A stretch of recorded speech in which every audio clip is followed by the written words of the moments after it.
Salut tout le monde, j'espère que vous allez bien. On se retrouve aujourd'hui pour une nouvelle vidéo et aujourd'hui je voulais répondre à vos questions sur la troisième et aussi sur mes appréhensions sur le lycée. C'est vraiment la vidéo qui m'est le plus demandée tous les ans. Je trouve ça super important, notamment pour les 2006 qui vont passer en troisième. Je pense que cette vidéo peut un peu vous aider. En tout cas, je vous parle de mon expérience. Voilà, la troisième c'est vraiment pas une classe de ouf et il n'y a pas énormément de choses à dire dessus, mais je voulais quand même en faire une vidéo parce que depuis la sixième je fais des vidéos sur toutes mes classes. Donc voilà, j'espère vraiment que cette vidéo va vous plaire. Si vous voulez participer aux questions, n'hésitez pas à me suivre sur mon Instagram, comme ça vous pourrez participer à mes prochaines vidéos. J'espère vraiment que la vidéo va vous plaire et moi je vous laisse avec la suite de la vidéo, c'est parti. Donc ça c'est pas vraiment une question, mais il y a une abonnée qui m'a fait: j'ai grave peur car je rentre dans un lycée et je suis seule. Donc faut savoir que moi aussi j'arrive en seconde, donc au lycée ça va être ma première année. Et voilà, moi je vais dans un grand lycée, donc je suis pas sûre de tomber avec des amis à moi, je vais peut-être me retrouver toute seule dans une classe, etc. Mais faut pas avoir peur, faut se dire que dans tous les cas tu pourras te faire de nouveaux amis, enfin il y a forcément des gens qui vont aller vers toi dans ta classe. Enfin moi c'est pas vraiment quelque chose qui m'inquiète énormément, donc franchement pour votre classe vous inquiétez pas, vous pourrez toujours vous faire quelques potes et même pas forcément dans votre classe. Donc là je parle pas encore de la troisième. Ensuite on me demande si c'est dur de s'organiser, donc je vais d'abord parler pour la troisième.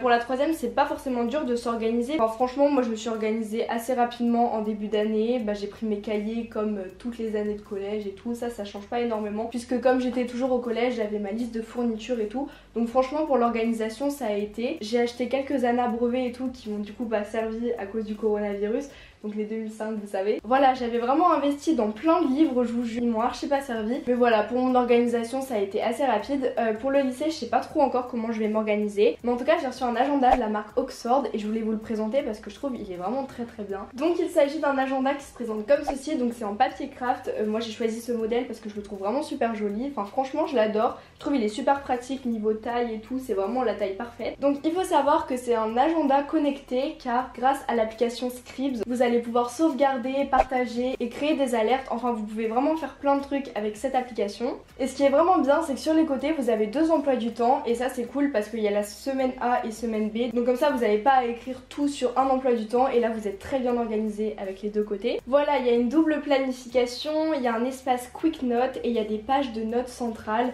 Donc c'est vraiment bien, je vous fais un peu des close-up et tout pour que vous puissiez mieux voir l'agenda. Et comme je vous l'ai dit, c'est un agenda connecté car grâce à l'application Scribs, vous allez pouvoir faire plein de trucs. Donc je vous mets une petite vidéo où je vous montre comment ça marche. Donc en gros je vais vous expliquer parce que je trouve ça super intéressant et c'est vraiment bien. Donc par exemple vous cliquez sur l'application Scan, vous allez venir scanner avec les 4 marqueurs. Une fois que c'est scanné, vous appuyez sur OK et ensuite vous allez avoir dans votre calendrier, donc par exemple là c'est le 31 août, vous avez juste à aller dans votre calendrier au 31 août, vous voyez vous avez votre agenda sur votre téléphone, donc même si vous l'avez oublié vous avez tout sur votre téléphone et ça c'est vraiment très bien. Donc voilà, donc celui-ci par exemple c'est mon agenda préféré de la gamme, il s'appelle Nudecraft et il est vraiment cool. Si vous voulez retrouver les agendas, je vous mets un lien dans la barre d'infos, vous avez juste à cliquer et vous trouverez directement les agendas. Enfin voilà, j'ai fait une petite parenthèse parce que franchement il est trop beau. Mais on m'a posé la question, est-ce que j'ai peur pour le lycée? Donc franchement moi ça fait depuis la 6ème que j'attends d'arriver au lycée. Enfin je me dis pas que c'est quelque chose d'extraordinaire, mais je pense que ça va quand même me changer un minimum du collège. J'ai pas du tout peur, j'ai pas du tout hâte parce que je préfère vraiment être en vacances que reprendre les cours et tout. Mais je pense que ça va me changer et je me dis c'est une nouvelle expérience et j'ai vraiment envie de profiter de mes 3 années de lycée parce que après c'est fini l'école et tout, enfin à part pour les études sup. Donc personnellement j'ai pas vraiment peur, enfin j'ai pas de raison d'avoir peur de toute façon. La prochaine question c'est pas ennuyeux la troisième? Alors forcément moi j'ai trouvé ça plus ennuyeux parce qu'il n'y avait pas des plus grands que nous. Enfin moi je sais qu'en 5ème par exemple c'était carrément bien parce qu'il y avait... les 3e étaient super cool et tout. Voilà, après ça dépend des collèges et tout. Mais moi je sais que mon année c'était vraiment pas mon année préférée. Même si en début d'année je me suis bien amusée avec mes potes et tout, c'était pas forcément une année de ouf. La prochaine question c'est: as-tu fait ton stage de 3e? Si oui, dans quoi? Alors avant de répondre à cette question, je voulais juste vous dire, ne stressez pas pour trouver un stage, etc. C'est pas comme si que ça se trouvait hyper rapidement et que c'était super simple. Enfin moi je sais que je m'y suis prise vraiment au dernier moment, mais genre vraiment. J'ai pas du tout fait mon stage où je voulais. De base je voulais le faire chez un photographe, mais en fait finalement je me suis retrouvée dans un truc d'esthéticienne. mais j'y suis même pas allée tous les jours, enfin bref, faut pas le dire ça. J'ai fait mon rapport de stage, je crois j'ai eu 17/20 à mon rapport de stage, donc franchement j'étais contente et tout, sachant que j'ai pas tout écouté et tout, j'étais pas à fond dans mon stage, et je sais que j'ai des potes qui ont vraiment kiffé leur stage et ils ont une expérience de ouf dans leur tête. Moi c'était pas forcément mon cas. La prochaine question c'est comment as-tu réagi lorsque le confinement a été annoncé avec le brevet? Alors moi j'étais la plus heureuse, donc faut savoir que quand on était en confinement on l'a pas su tout de suite qu'on allait pas avoir notre brevet, on l'a su vraiment après, donc on savait pas trop. Mais franchement j'étais trop contente, hein. Quand j'ai su que le brevet allait être annulé et qu'il allait être en contrôle continu, j'étais trop heureuse. Pour ceux qui vont me demander et qui n'ont pas vu mes stories Insta, j'ai eu le brevet en mention très bien, donc ça j'étais carrément contente.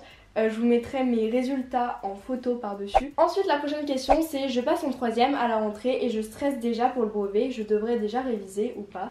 Franchement ne révisez pas tout de suite, ne révisez pas en septembre. C'est un peu l'erreur que j'ai faite dès septembre, j'ai acheté plein d'années à brevet, j'ai acheté des tout comprendre et tout, mais en fait ça m'a servi à rien, enfin genre pas forcément pour le corona, mais j'aurais pu les acheter en début d'année, ça aurait été très bien. Je pense que le seul conseil qu'il faut écouter c'est celui d'écouter en classe. Je trouve que c'est hyper important. Vous aurez pas grand chose à faire pour le brevet, si ce n'est qu'apprendre les définitions en français pour la métaphore, etc. Mais franchement, ce qui est niveau pratique pour les maths et tout, franchement, faut pas s'inquiéter. La prochaine question c'est quelle a été ta meilleure année de collège? Alors moi ça a toujours pas changé, dans toutes mes vidéos je le dis, sauf en 6ème. Ma meilleure année c'était en 5ème, j'ai fait un voyage à Valencia, c'était trop bien, j'étais avec tous mes potes. Enfin franchement si je pouvais repartir, mais je repartirais tout de suite là maintenant. Voilà, après j'avais une classe de ouf, il y avait une ambiance de ouf et tout. J'ai vraiment passé ma meilleure année en 5ème et j'espère que j'aurai une meilleure année encore au lycée, que je vais vraiment kiffer ma seconde, que je vais profiter et tout. Mais en tout cas ma 5ème était vraiment très bien. La prochaine question c'est la chose qui a le plus changé par rapport aux années précédentes. Je pense que c'est juste qu'on vous prend un peu plus pour des grands, notamment les surveillants et même les profs. Sinon il n'y a pas grand chose qui a changé, sinon au niveau des cours et tout il n'y a rien qui change. Enfin c'est vraiment pas une année, je pense qu'il va y avoir vraiment une transition entre la 3ème et la seconde, mais entre la 4ème et la 3ème il n'y a pas vraiment de transition. Ensuite on m'a dit je passe en 3ème à la rentrée, j'ai grave peur de pas savoir quoi faire pour le lycée. Alors faut savoir que pendant toute l'année on va vous demander ce que vous voulez faire et tout, enfin genre faut vraiment pas s'inquiéter parce qu'on vous parle de votre orientation au moins une fois par semaine. Enfin en tout cas c'était mon cas, on parle énormément de l'orientation en 3ème, genre vous allez avoir des heures consacrées à ça et tout. Si vous savez pas si vous voulez aller en pro ou en général, vous allez le voir au fur et à mesure de l'année. On m'a demandé si le brevet blanc c'était simple. Alors moi faut savoir que j'ai pas passé mon brevet blanc, j'ai fait aucun examen que ce soit blanc ou officiel. Tout simplement parce que mon brevet blanc il était pendant le confinement, enfin c'était une semaine après que le confinement a été annoncé. C'était fin mars, franchement je suis carrément contente de ne pas l'avoir passé, mais je me dis je suis archi pas habituée pour les examens et tout, pour le bac je vais un peu stresser je pense. Du coup je peux pas vraiment vous dire si le brevet blanc c'est simple ou pas, mais après ça dépend des collèges. Je sais qu'il y en a qui trouvent ça plus compliqué et il y en a qui trouvent ça plus simple, en fait ça dépend des sujets et tout. La prochaine question c'est tes moyennes, donc à chaque vidéo comme ça je donne mes moyennes à chaque fois. Donc au premier trimestre il me semble que j'avais 15,74, un truc comme ça, et au deuxième trimestre j'avais 16,14. donc comme vous pouvez le voir j'ai quand même eu des bonnes moyennes cette année parce que je trouve que j'ai pas mal bossé et même je comprenais bien mes leçons, et je pense que même pour le brevet, pour avoir mention très bien, les maths ça m'a vraiment aidé. Je me suis rendu compte que apprendre ça sert à rien si tu comprends pas, et ça c'est cool. Alors sur ma caméra ça fait déjà 16 minutes que je parle, j'espère vraiment que cette vidéo vous a plu, au moins vous avez su mes résultats pour le brevet et tout, et surtout ne vous inquiétez pas pour ceux qui passent en 3ème. J'espère vraiment que cette vidéo vous a plu, moi je vous fais d'énormes bisous et je vous retrouve bientôt pour une prochaine vidéo, bisous.